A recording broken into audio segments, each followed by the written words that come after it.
लेकिन आज ऐसा नहीं हो रहा है, इसीलिए विधायक जी आपको लूट रहे हैं। आज नीतीश चाचा है, एक वैद के बेटा है और रियल है। घूम रहे हैं, बिल्कुल।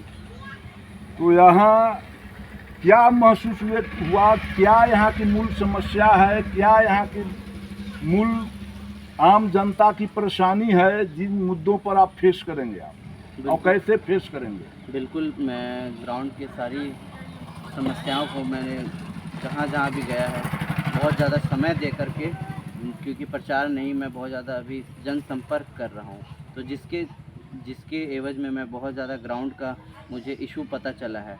हम लोग बहुत बड़ा बड़ा ख्वाब दिखाते हैं, पर जिस विधानसभा की हम बात कर रहे हैं, यहाँ पर लोगों को बेसिक नीड का ही अभी पूर्ति नहीं हो पाया है। तो जो हमारी पार्टी कह रही है, बेसिक नीड में क्या आप सबसे बड़ी समस्या क्या है? बेसिक नीड में सबसे बड़ी समस्या एग्रीकल्चर इशू में वाटर का है। ये बहुत बड़ा इशू है। लोगों को लगता है, लोग ध्यान नहीं देते, लेकिन इस पे बहुत कुछ किया जा सकता है। ठीक है, डैम है, लेकिन डैम का इशू को हम लोग एक अकेला विधायक नहीं कर सकता, बट एक मुद्दा बना करके अगर आप विपक्ष में थे, जो यहाँ के विधायक हैं अभी, वो इस चीज़ को उठा सकते थे, ठीक है, पर उन्होंने नहीं उठाया। जैसे छोटी सी मतलब और मुद्दों पे घेराव होता है ना, अभी इलेक्शन वाले मुद्दे पे लोग घेर रहे हैं, पर यहाँ के हरियाली वाले मुद्दे पे नहीं घेरा। काम होना या ना होना, पर सही नियत से उस चीज़ को करना, ये बहुत मैटर करता है। आप चुनाव के समय ही इस इलाके में दिखाई पड़ रहे हैं। इसके पूर्व इस इलाके से, यहाँ की क्षेत्र की मतदाताओं से, जनता से बिल्कुल अनभिज्ञ रहे हैं और कभी भी इन जनता की सवालों पर कहीं भी कोई आवाज़ नहीं उठा सके हैं। तो आखिर यहाँ की मतदाता कैसे सुबोध जी, आप जन स्वराज पार्टी से कुटुंबा विधानसभा से उम्मीदवार के आप दावेदार हैं, क्या विजन है, किन मुद्दों पर आप चुनाव लड़ेंगे कुटुंबा विधानसभा से? जी नमस्कार, मेरा नाम सुबोध कुमार पासवान हुआ, और जो हमारा मुद्दा है, जो प्रशांत जी भी कह रहे हैं और जो हम जिस बैकग्राउंड से भी आते हैं, उसमें हमारा एजुकेशन और जॉब को लेकर के बहुत ज़्यादा हमारा फोकस्ड है। तो हमारा फोकस है कि जितना ज़्यादा से ज़्यादा हम लोग सेल्फ एम्प्लॉयड लोग क्रिएट कर पाएँ, कि और एजुकेशन का जो व्यवस्था है, उस चीज़ पर जो फोकस है, हम लोग वो करना चाह रहे हैं। आप चुनाव मैदान में आने की तैयारी कर रहे हैं। बिल्कुल। आपके सामने जो प्रतिद्वंदी हैं,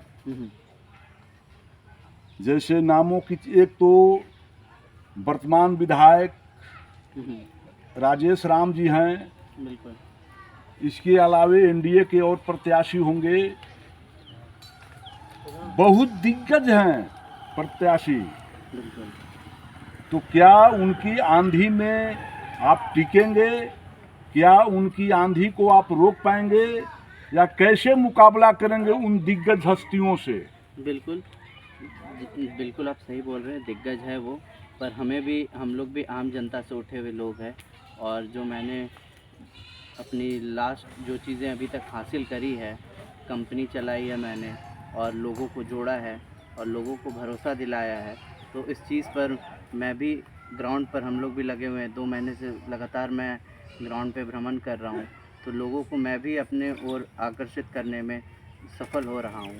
जहाँ तक अब 2 माह से यहाँ के शिक्षक रहे हैं और मेरे दादा भी यहाँ के शिक्षक रहे हैं, ठीक है, तो मैं पढ़ाई लिखाई करके आया हूँ। दूसरे मतलब यहाँ पर सुपर 30 में गया, फिर उसके बाद कंप्यूटर साइंस से बीटेक करा, फिर अपनी कंपनी खोली।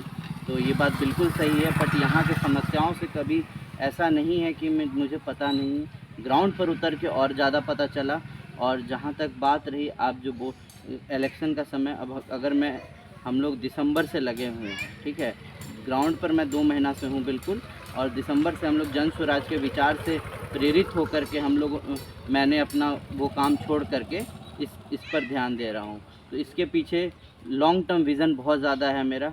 चाहे हमारी जो भी हो, हार हो जीत हो, ये बात की बात है, बट हम लोग फाइट ऐसा करेंगे, लोगों के अंदर विश्वास जगा पा रहे हैं। अगर आप सर्वे भी कर सकते हैं, जहाँ जहाँ मैं गया हूँ वहाँ वहाँ आप सर्वे कराइए और आपको पता लगेगा कि जो लोग मुझसे मिल पा रहे हैं वो बहुत ही ज़्यादा युवा लोग, खास करके बहुत ज़्यादा जुड़ पा रहे हैं हमसे। युवा लोगों का समस्या बहुत ज़्यादा है, जॉब के लिए, पढ़ाई के लिए उनकी रुचि है, बहुत कुछ करना चाह रहे हैं, बट व्यवस्थाओं की कमी के कारण वो कर नहीं पा रहे हैं। तो वो व्यवस्था बहुत सारे चीज़ों से किया जा सकता है, पर हम लोग आते हैं और उसके बिना भी कम से कम जितना ज़्यादा से ज़्यादा मैं यहाँ जान पाऊँ वो मेरा। अभी जन सुराज से कई उम्मीदवार की प्रबल दावेदार हैं, बिल्कुल। तो आप क्या आश्वस्त हैं कि इस बार कुटुंबा से सभी प्रबल दावेदार जो जन सुराज के उम्मीदवार के लिए हैं उनको पीछे आप छोड़कर टिकट सिंबल लेने में जन सुराज से आप सफल होंगे? बिल्कुल, ये बात सही बात है। दावेदार हैं, काफ़ी लोग हैं और वो जन स्वराज के प्रति, जन स्वराज को आगे ले जाने का है। बाकी सब मेहनत कर रहे हैं। बाकी बहुत सारे ऐसी चीज़ है जो मुझ में है, जो उनमें नहीं है, तो मुझे सीखने को उनसे मिलता है और शायद उन्हें भी कुछ मेरे से सीखना को मिलता है। जो जहाँ तक कि जनसंपर्क की बात है, लीडरशिप क्वालिटी चाहिए होती है पॉलिटिक्स में, ठीक है।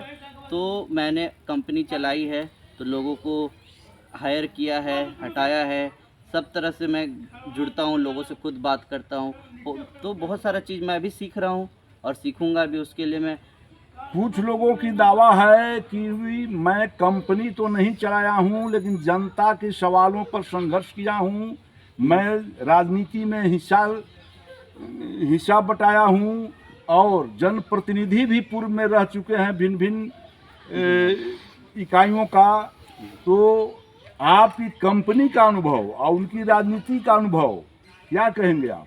ठीक है, बिल्कुल। कुछ चीज़ बैगेज के साथ आता है, ठीक है। अगर आप जिनकी बात कर रहे हैं, नाम तो नहीं ले रहे हैं, तो मैं भी उस चीज़ को नाम नहीं लेता हूँ। तो उनकी एक अपनी छवि है।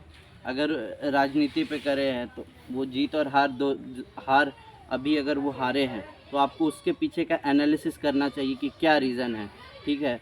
मैं बिल्कुल नया हूँ और मेरा जो राजनीति है, राजनीति मेरा जो आने का कारण है, इसमें पूरी सिर्फ सेवा के लिए ही मैं आ रहा हूँ। सेवा मतलब मैं अब जो अगर इसको मैं प्रॉपर बिजनेस और ये सब के लिए नहीं, मेरा अपना चल रहा था, मैं उसको छोड़ के आया हूँ। तो इसके पीछे का कारण ये है कि मैं यहाँ जनता का सेवा करने के लिए आया हूँ। नहीं तो मैं बहुत अच्छा लाइफ जी रहा था बेंगलोर में, उसको छोड़ के आया हूँ और सब कुछ त्याग कर दिसंबर से मैं बिहार में हूँ।